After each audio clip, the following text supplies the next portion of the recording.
it's Ivy Slater, and you're listening to Her Success Story podcast, a show where gutsy businesswomen share their success journey.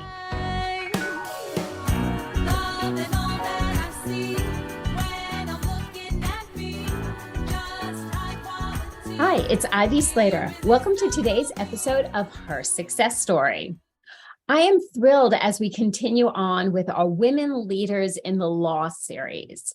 This week is a particular big week. We are doing this in conjunction with an organization called Women Owned Law, which is an organization that's focused on helping women leaders in the law build and grow their own businesses. So it's all about women leaders in the law and entrepreneurship. Today's guest, Shira Katz Scanlon, is one of the founding partners of Martine, Katz Scanlon, and Schimmel. They are a boutique family law firm located in 3 offices, actually: South Jersey, Mid Jersey, and Pennsylvania. They have built this firm, and I'm interested in learning to talk to Shira about everything that they've done that's made an impact on building the firm, while Shira is also the great mother and advocate for her children. We've had many a conversation over the years as we're both juggling a variety of different things that's on so many leaders' plates. So Shira, thank you for being here with me today. Thank you so much. I'm so excited. So just let's do the backstory first. Let's talk me through about what caused you to go out on your own, being a founder of a firm on your own with 2 partners. How did that come about? So one of my partners, so my 2 partners, one joined us a little bit later. So I'll talk mostly about my one partner, which is the Martine, and Martine, Katz, Scanlon, and Schimmel. I get to be the Katz and the Scanlon, which is very exciting. So my partner, Sarah, Martine Belfi, and I got the same job after our respective clerkships, which we had with judges after law school, about 5 years apart. So I joined a firm. She had already joined that firm about 5 years earlier. And we got to a point where each of us realized that between the 2 of us, we had done everything there was to do in a family law practice, which was the sort of very specific area that we were both learning and honing and trying to get really good at that firm. And we realized that we could do this. Sarah had a 2-year-old. I was married for about 2 years at that point. And we just realized that we could do it, and why not? And we always likened it to just closing our eyes and jumping off the cliff. And that big jump was opening the firm. What we initially did in deciding to open the firm was talk to anyone who would talk to us, other law firm owners who, by the way, were all old men, which was not lost on us at the time. So that plays largely into my involvement in women-owned law and how I want to, not only that I want to, but how I want to try to mentor younger women coming up behind me in the law. And yeah, we kept waiting for someone to ask us a question that we hadn't thought of. And after 4 or 5 of these dinner meetings where these old men were so very nice and generous and would bring us out to, we invited them, but they would pay for dinner. And we would say, we're having business meetings, and, whether it was our family, friends, or just attorneys we respected, however we came to them, we just it never happened over the course of 3 or 4 months. Nobody made a suggestion that we hadn't thought of or asked a question. You hadn't already thought of or haven't already asked and is already planning and navigating. And it's, if not now, when? It's that jumping off a cliff moment. That's exactly right. So November of 2012, we incorporated. December of 2012, we opened. So we just celebrated we're 10 and a half years in. COVID. Woohoo, congratulations. Thank you so much. COVID interrupted our plans for an anniversary trip. And then Sarah actually had a baby last year, which interrupted our 10th anniversary trip. But we'll do a big celebration at some point when that baby's a little older. So today, 10 plus years later, you have 7 attorneys, support staff, and 3 offices. That's right. Not bad. Not bad. Too bad. In fact, we have I forgot, we have another offer out to our 8th attorney, who we hope will be joining us soon. So what what did it sounds like you went into this, you did a lot of asking, a lot of questions, sought out advice, sought things out, were very logical. This is not a question I usually ask so early, but has anything surprised you in navigating this? I think what surprised us is that nothing really surprised us. So we had to there were a lot of things we had to learn, right? But we knew that, I knew that I had to learn how to use QuickBooks, because for years I was the firm's bookkeeper as well as one of the few attorneys we had. And so Sarah had to learn how to do HR. So we knew that there were things that we had to learn, but I don't think there's been a whole lot that was really shocking. And I think that actually was the shocking piece.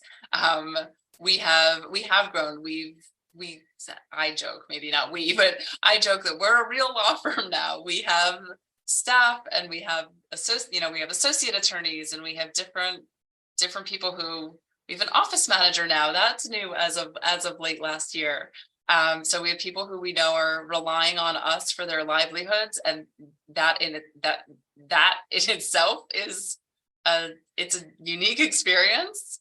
Yeah, it's and I've talked about this before, because I remember years ago when I was growing even my printing company, of getting into bed and like realizing that I was responsible for other people paying their mortgage, their rent, taking care of their kids. And it took a bit to grow into that, I will say. I'm not sure I have quite yet. I sometimes still wake up in the middle of the night with that thought dawning on me. But I think these are all, it's all for, it seems kismet. It seems like it was really meant to be. And this is where we were meant to land, which is, so maybe that's the other surprising thing, is that I'm here. I never took a business class in college or law school. I never saw myself as entrepreneurial, although I went to Drexel and was in the first year of the law school, where they kept calling us entrepreneurs, and how we have this trailblazing spirit because we were the very first to try something untested. That was a very foreign concept to me when I heard it back in 2006 through 2009. But so I think about that a lot as I land here, and I sort of look back and I'm like, oh, well, I guess they were onto something there. So here we are. And Sarah and I have noted we come from small business owners. Both of our parents, Sarah's parents, own a flower shop. My dad was always self-employed, doing any number of various projects. So, it's interesting because I also come from an entrepreneurial family, and I think we ended up learning things that we never realized we were learning. And we also, I know I could speak for me on this one, and then, you weigh in. I realized things didn't scare me as much because it was modeled for me like, hey, you just go and do this. So it wasn't, when, opening that first business, opening this company, it's like, okay, how are you going to run it? It's like, I'll just figure it out, because, the model in my family was you own business and you figure it out. I've never taken a business course in my life. I have a degree in dance and degree in communications. That didn't come into accounting 101, and I'm a numbers geek these days. I love that. I definitely agree. And so modeling is, I see traces of that in terms of how I was brought up. I see that in various aspects of my life. This is no different. The opening the firm. I will say that what was modeled for me was that one of my parents had a very stable big job, and my other parent was more of the free spirit. And for me, it was my mom who had the very stable big job, which I was not. It wasn't all of my friends who had working moms who had a commute into Philly. So she modeled. I kind of got the best of both worlds in terms of that strong woman breadwinner type role, and just seeing what that could look like in a family and in a household. Meanwhile, my mom is also like the most perfect 50s housewife if she needs to be. So she does it all. She had the career. Role models. Yeah, she had the cooking, she had all of it. And then my dad modeling that self-employed, less traditional work type, right? He worked from home before it was a thing. So So let's talk about expanding the firm, but at the same time, you've expanded your you're a mom. You went into this, 2 years married, but now you have a growing family with kids, with activities, et cetera, et cetera. How do you navigate that? I do. It's really hard. Yeah. So I had 2 children. I have had 2 children, and that is all the children I intend to have. So Sarah has had 1 child, which was probably one more child than she expected to have while we opened the firm. And I have the 2 kids since I opened the firm. One just turned 9, and one is about 5.5. And yeah, their activities are really starting. So my daughter is a dancer as well. She dances a lot. It's really hard. So one of the ways I could not do it without my mom picking my daughter up from school 3 days a week at 3:30 to get her to dance. So that's number one. So support team is vitally important in whatever fashion it looks like. Absolutely. Yeah. So having the help is huge. Having, my husband is very involved as well. Having a very active team within our house, as well as in our expanded network. And I think I'm working on giving myself latitude. So I have really strong feelings about work-life balance and what that looks like. And to me, what it looks like, and this is something that I talk to young women all the time. That's part of, whenever we have law school interns or whoever it is, to me, work-life balance looks like you have to zoom out. You have to look at the big picture, because some days or weeks, the balance weighs towards work. And some days or weeks, the balance has to shift towards life. And so to me, that's where sometimes I need to zoom out even a little bit further. And I'm going to zoom out as long as I need to find where that balance is. But I think that's what it is. So, I have my own firm, which means I have, it's a little bit different for me than someone who's an associate or works for someone else. I can, if my court and client schedules allow, I can quick run. Instead of going out to lunch, I'll run to a ballet class, because that's something that I like to do. It lets me just decompress a little, because it's hard for me to exercise or get any time to myself at night, because my kids have their schedules. And same with the weekends. My calendar on weekends is almost as bad as my weekdays.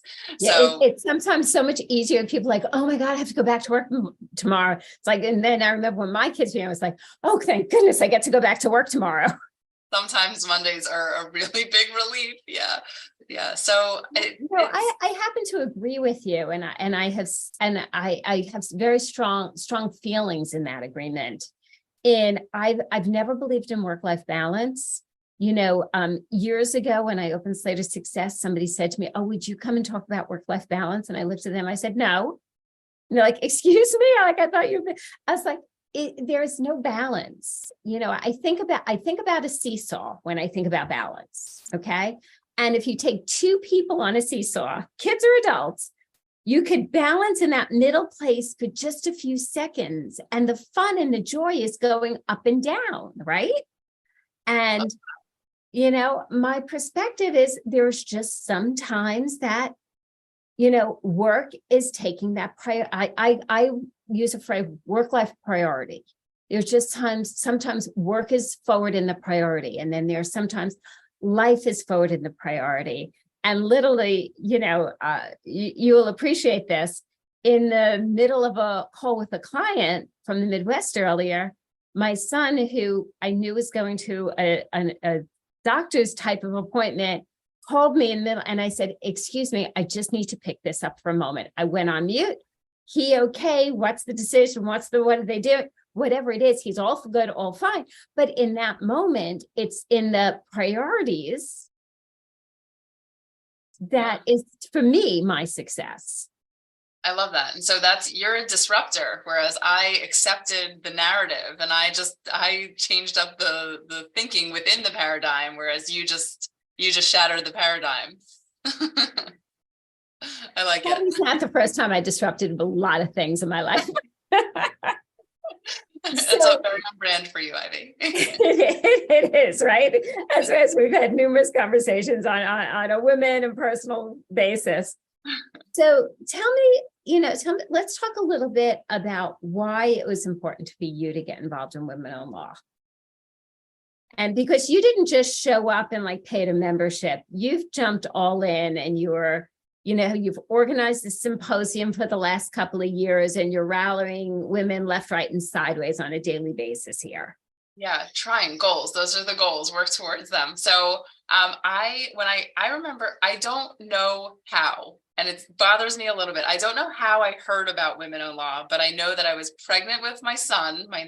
He'll be 6 in July. And I remember going to, I think they called it a kickoff event. And they said, oh, you can be a founder circle or whatever. And I was like, this is my people. These are my people. This is what I need. I need a group of women. And I heard Nicole Galley, the founder, talking about how there wasn't a group of women. Oh, like there was no group that was serving this audience. And it was so surprising to her as well as to me. So just from the jump, I thought this is like-minded people. This is where I need to be. I had learned that those extracurricular activities can be a big challenge, right? Because between the work and the kids and all of the things that we have to do, where do you find time to get involved in another organization? Yeah, so I realized that I had to be deliberate, I think is. So I'm very involved in the Jewish Federation in South Jersey. That is something that's really important to me. Again, that's something that was modeled, and the Jewish side of things is really very important to me. It's somewhere where I put time and where I put money, and I've been able to find the balance of, okay, which specific agencies, where are the right places for me so that I'm being impactful, and that this is not just a waste of time. I don't want to just show up because I'm not in my 70s like many of my board counterparts when I was first coming in. So women I have to have there's a checklist, a sort of mental checklist that I have. If I'm going to give my time to something, I feel like I need to be impactful. I need to be surrounded. It needs to be involving good people, and great bonus if I can get some business out of it. That would be an added bonus, but that's not necessarily on the checklist. So women-owned law brought that in, right? So I mean, like, well, how can you go wrong? I don't know. I got placed on those planning committee for the symposium. The first one was in 2020. It was most people's last thing that they went to right as COVID was it was kind of just starting. There was hand sanitizer everywhere. It was the last thing back in, I think it was like the beginning of, I think it was in March of 2020. I think it was actually March 13th or something of 2020 when they had 100 people booked, and I think 50 of us showed that. And it was at Drexel, and it was deserted except for us women, except for the 50 women who showed.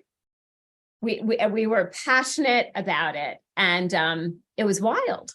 And it was an amazing day. So that even, I felt invigorated and just even more in on the organization, where I had been going to the South Jersey events, and they were doing, I think, weekly or monthly lunch meetings, whatever it was. I was trying to go to those as much as I could.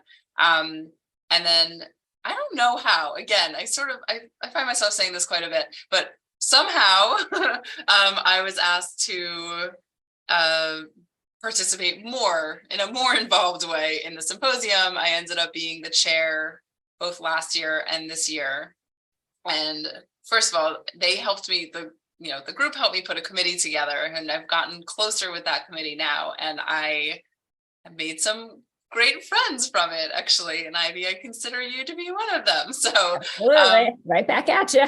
Thank you so much. So that's something that was never on my checklist, but something that I've grown to value, and I may be adding it to my my checklist in terms of where I'm going to put my time. But I just think it's so important that representation and networking, again, to me, it's like-minded women in this case, people who have are in various stages in the process. And, to me, it's valuable for lawyers to work and hear from not only lawyers. I think getting out of our echo chamber a little bit is great. So I think that's something that's a bit unique about women-owned law, where it broadens the circle a bit. It's not just lawyers lawyering at each other. So let me ask you this as before we wrap up. If looking forward, any tips, advice for other women who might be thinking about going out on your own, or what would it look like? What would it feel like? Could I do this? Okay, so yes, you can is always going to be the answer. Yes, of course you can. I think I was trying to think of this in terms of what do I try to mentor, and what do I talk to our interns about? So I talked to them about that work-life balance, which I'm gonna buy into your disruption. We're gonna start rejecting the premise of work-life balance, but that's what I've been calling it. So on the whole, the seesaw maybe spends an equal amount of time up or down, just never actually balanced. So I talked to them a lot about that. I'm a big cheerleader because and so I started to allude to this before, I don't have to, so a lawyer who works in a big law firm, particularly, the big ones, they have to bill 2,000 hours a year or more. And it's a lot. And not everybody knows you have to work more than you bill in order to bill, right?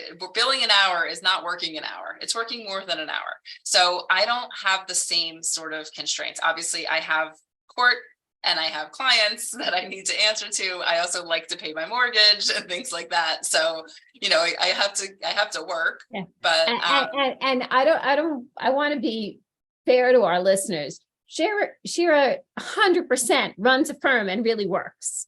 She is not a part-time attorney at this.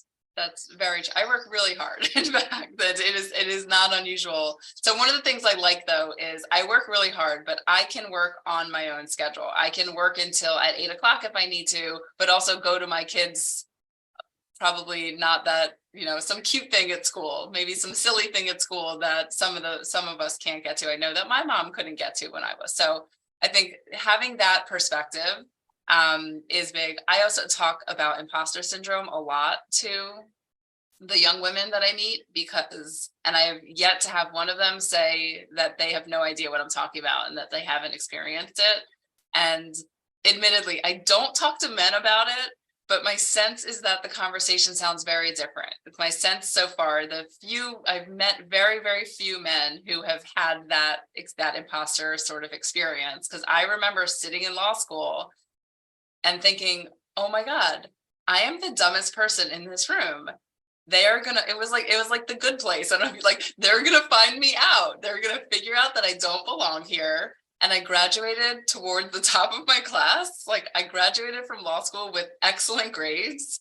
And I'm obviously I'm not very modest, but I'm a really good lawyer. Maybe I'm not the best mom, but I try, because we all have our strengths. No one can be perfect. I've spoken to you driving to ballet class with your daughter on her. You navigate.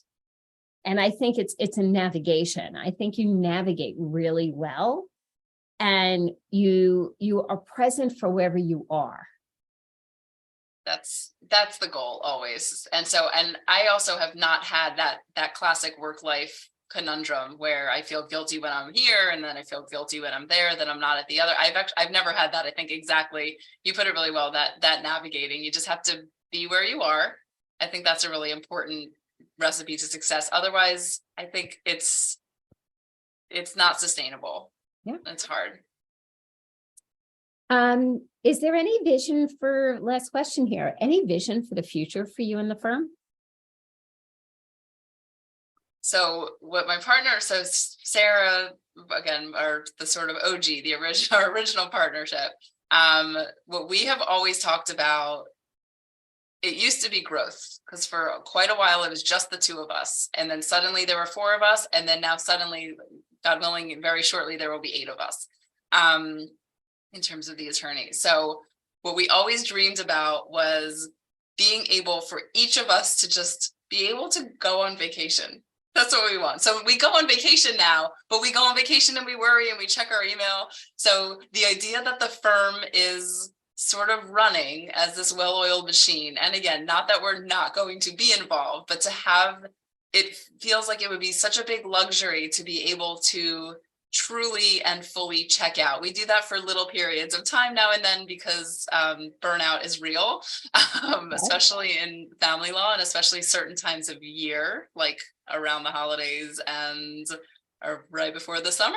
But I think that's the goal. We just want to continue. We pride ourselves on being good lawyers because to us that's more important than anything else, right? So making sure our clients are happy, because happy clients are how we get new clients who will then be happy clients and give us new clients.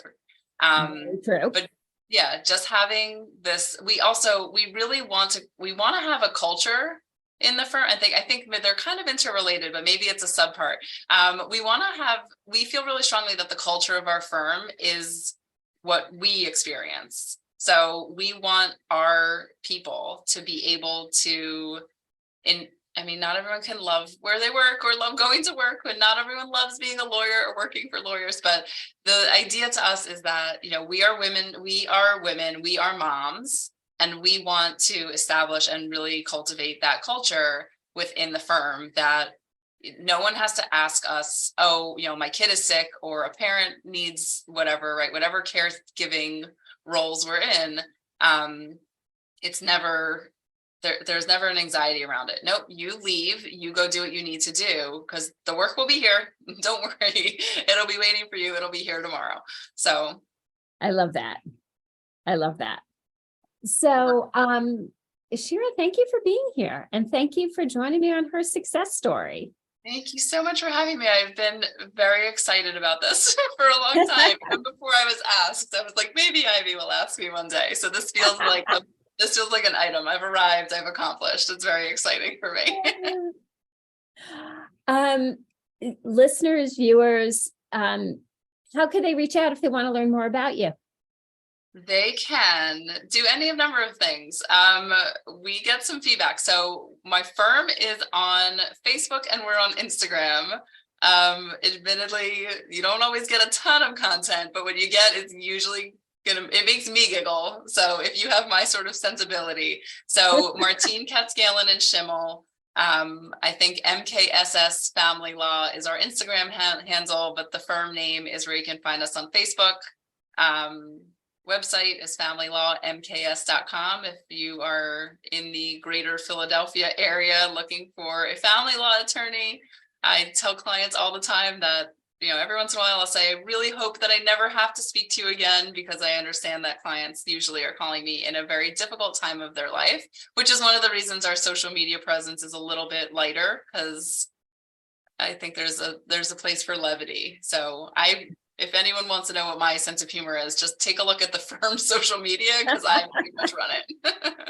I love that.